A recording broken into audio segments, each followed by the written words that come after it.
Ghana has rejected $250 million loan from the World Bank. Now, when you hear World Bank, what comes to your mind? Like, who do you think owns World Bank? And what is their purpose? See, the owner of World Bank is the US. I mean, the largest shareholder of World Bank is the US, which automatically makes them the owner, since they are the highest shareholder. And don't forget that every bank, World Bank is just like a private bank, to be honest. Not that it borrows, almost every country in the world today borrows from the World Bank. Though they say that the shareholders is made up of 187 countries. That's what they said. But I will tell you today that any money that is borrowed from World Bank, it is the US that approves it. They said the main purpose of World Bank is to eliminate poverty in the world. Like, if you check, the highest borrower right now is currently maybe India and Bangladesh. Bangladesh, yes, I think. But let me tell you the truth. There is no country in the world today that have gotten rid of poverty with the help of World Bank. I'm not saying this but it's in the statistics. You can check it. China ended their World Bank relationship, I think in 1989 or 1980. And since then, China is now borrowing people money. They went back and developed their own human capital, their human resources, putting out skills in large quantities.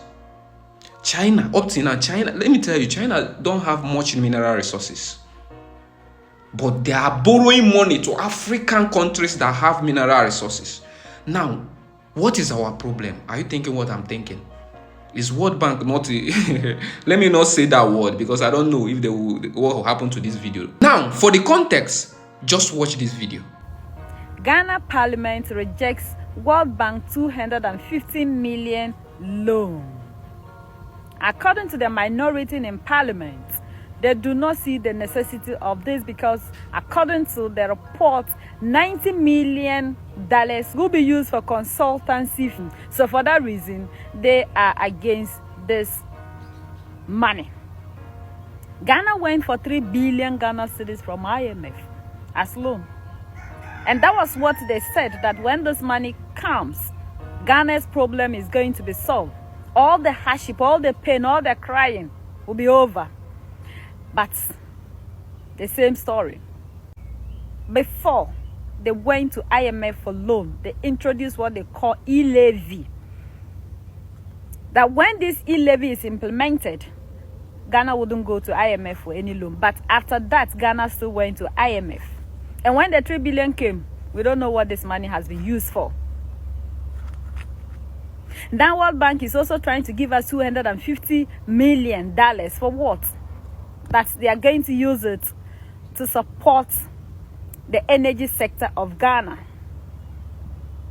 If the 3 billion couldn't resolve this issue, I don't think this 250 that is going to do. We haven't paid the 3 billion. Why are you adding us more? But the minority kicked against it because I think what they've seen happen in Kenya is what they are afraid of. And they are fighting against this bill and this money. So they said, no, this bill wouldn't be passed in Parliament. But majority said, oh, if this bill should be passed, it is going to help because the energy sector is crying. People are facing doomsday here and there. So if the money comes, it's going to help. But minority said, never. I think majority haven't seen what is happening in Kenya and in Nigeria. Because when the Gen Zs take over Parliament, you will run and leave your cars behind. We are still paying for COVID-19 levy when COVID-19 is gone. 19 Kojohoho. Ghana is still paying for the levy, yet we don't know what the money is being used for. And you still want to add us more when you have just few months election? If for over 7 years you haven't been able to resolve the energy sector, is it now that you are leaving power that you'll be able to do it just 4 months to election? When there will be a new government that will take over? Was this not the same thing used against John Mahama? Nigeria borrowed like 2.26 billion last month from World Bank. And it's the US that approved it. It was trending about that Nigeria accepted LGBTV, whatever. I don't want to mention that word. But it was trending then. You know their agenda. Even if you go to local banks in your area right now, before you borrow money, you are going to bring a collateral, right? Now, that collateral should be maybe something like an asset, either your cars or your houses or landed properties. Now, think the World Bank's request. What are their collateral? What will you give them? Your resources. They make their money from it. And that's how the United States are very smart. These guys are smart. I want you to understand something. Every new government, like after election, there is a president in Africa. So many of all these ECOWAS presidents, I'm talking about this ECOWAS president we have in Africa today.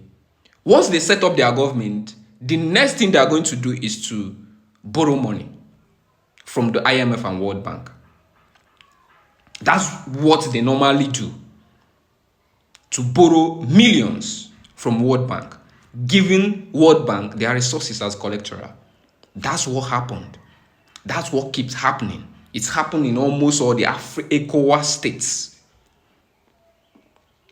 None of them is thinking about, let's develop human resources. Let's talk about agriculture. Let not rush. Let's put human capitals. Let's come together, work on our farming, work on our agriculture. They're always trying to borrow money to do what? To pay salaries, to live lavish it, I don't even understand. At the end of the day, the poverty keeps increasing. Right now, currently, Nigeria have 133 million people living in poverty. 133 million in poverty right now. Tell me, and Nigeria is one of topping the top 10 borrower of the World Bank. Have they eliminated poverty in Nigeria? So the more you look at it, the more you see that it doesn't make sense. It doesn't make sense. The borrowing of the money is not making any sense. So I'm always saying this thing. Why I keep on bringing this thing is for us to always look at these things. Is this thing helping? Are these leaders for us? What is the future of Africans? What's the future of African children with all this borrowing? The resources is already sold. What is happening with Dangote and Nigerian refineries today and the oil mongoose you are hearing today is because some of the resources are sold already. And the painful part of it is that these new leaders, anytime you elect a new president, they're always going to borrow more. They don't even think about developing human capitals, developing human resources. They are not even thinking outside the box. They're always like, let me just borrow from World Bank is owned by US. They are the highest shareholder. And that's how they take all the profits. That's how US is standing today. That's just the truth. All right? At least the Ghanaian parliaments are thinking for the next generation. And that's a great thing. That's a very, very good thing to do. So thank you, and this brings us to the end of the video. If it's the first time you are watching us, if you're on Facebook, please kindly follow us, and if you're on YouTube, please kindly subscribe. All right, see you in the next video.